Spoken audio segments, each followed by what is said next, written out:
To manipulate people successfully, you need to learn 3 things first. You need to understand people's nature very well. Then find their vulnerabilities which you have to use and take advantage of. Affection, caring nature, simplicity, wish to help others, trustfulness, these are weaknesses, not virtues to you, and you have to use these to control and dominate him. Secondly, you have to develop a lot of skills with which to control your victim. Always remember, it's not brute force you're using, it's cunning manipulative skill. You have to be skillful enough to use him coldly for your own gains and still to keep him under your domination. Lastly, you have to be cold and ruthless. If the victim suffers to do what you want, it's nothing to you. What matters is only your selfish desire. Basic manipulation tools come from a really good acting skill. You have to be good at convincing people. Be an astute observer of people's nature and find their vulnerabilities. Develop a false relationship with the victim. It will help you to gain his trust and affection. After that, the process of domination and mind control begins. This is the hardest part. You have to feed him lies, entangle him in your web of lies. When necessary, feed him half-truths, gaslighting. Play on their emotions. Take every opportunity of their affection, sense of responsibility and the disease to please others. Seduce them with charm, flattery, superficial sympathy, etc.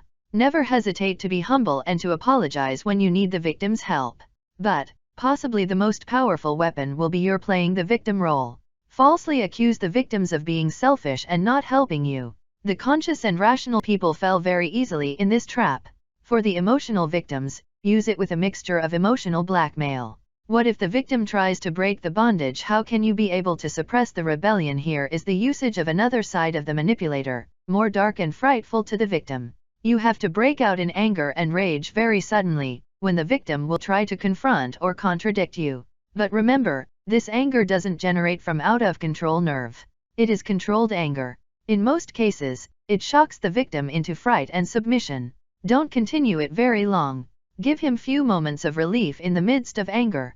The victim will long to see your charming and deceptive sweetness. Victims lose courage to challenge the manipulator after few such incidents. One more thing you have to remember. Manipulators have no conscience or sympathy for their victims. So, during confrontations, victim uses his morality and strength as weapons.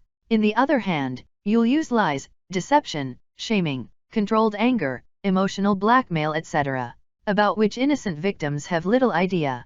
So, you have the dark qualities to break the victim into submission. You just have to use these ruthlessly.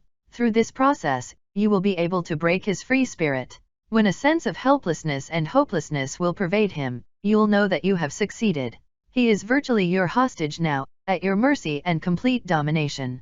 He'll do whatever you want. Caution. Manipulators are not insane psychopaths. Never use these skills for fun or to just hurt someone. Control freaks do that, not clever manipulators. To be a master manipulator, you have to be cold, ruthless, selfish, shrewd person, not necessarily a mental abuser. To manipulate people successfully, you need to learn 3 things first. You need to understand people's nature very well. Then find their vulnerabilities which you have to use and take advantage of. Affection,